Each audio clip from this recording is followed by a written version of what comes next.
नमस्कार. स्वागत आहे तुमचं आपल्या यूट्यूब चॅनल सोनाली रेसिपीजमध्ये.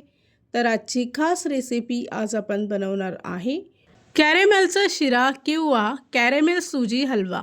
खूपच सोपी आणि खूपच टेस्टी रेसिपी आहे. अतिशय झटपटीत तयार होणारी.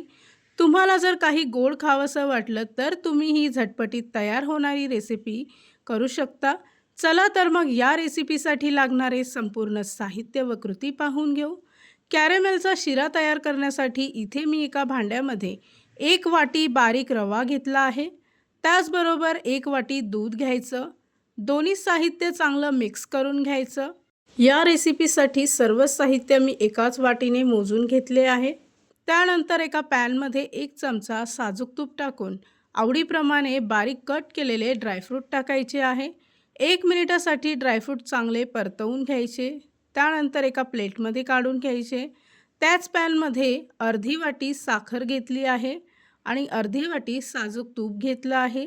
साखर व तूप चांगलं मिक्स करून घ्यायचं. जोपर्यंत त्याचा रंग बदलत नाही मंद आचेवर ही प्रोसेस करायची आहे. या रेसिपीसाठी लागणारे संपूर्ण साहित्य व कृती मी तुम्हाला डिस्क्रिप्शन बॉक्समध्ये दिले आहेत, तर तुम्ही तिथे जाऊन चेक करू शकता. इथे आपली साखरसुद्धा वितळली आहे आणि चांगली कॅरेमेलाइज झाली आहे. त्यानंतर भिजवलेला रवा यामध्ये टाकून चांगला एकजीव करून घ्यायचा. ही प्रोसेस करत असताना गॅसचा फ्लेम मंद आचेवर ठेवायचा. त्यानंतरच रवा मिक्स करून घ्यायचा आहे. साधारणतः 1 ते 2 मिनिटांमध्येच रवा चांगला कॅरेमेलाइज तयार होतो. त्यानंतर फ्लेवरसाठी बारीक कुटलेली हिरवी वेलची टाकून परतवलेले ड्रायफ्रूट यात टाकायचे आहे आणि मिक्स करून घ्यायचे. गॅस बंद करून त्यावर 1 मिनिटासाठी झाकण ठेवायचं. इथे तुम्ही पाहू शकता की अगदी मोकळा मोकळा शिरा तयार झाला आहे. अशा पद्धतीचा शिरा तुम्ही प्रसादासाठी सुद्धा तयार करू शकता.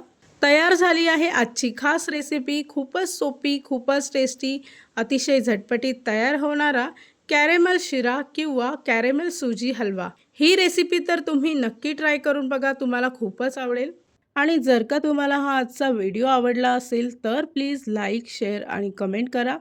चॅनलवर नवीन असाल तर सबस्क्राईब करा.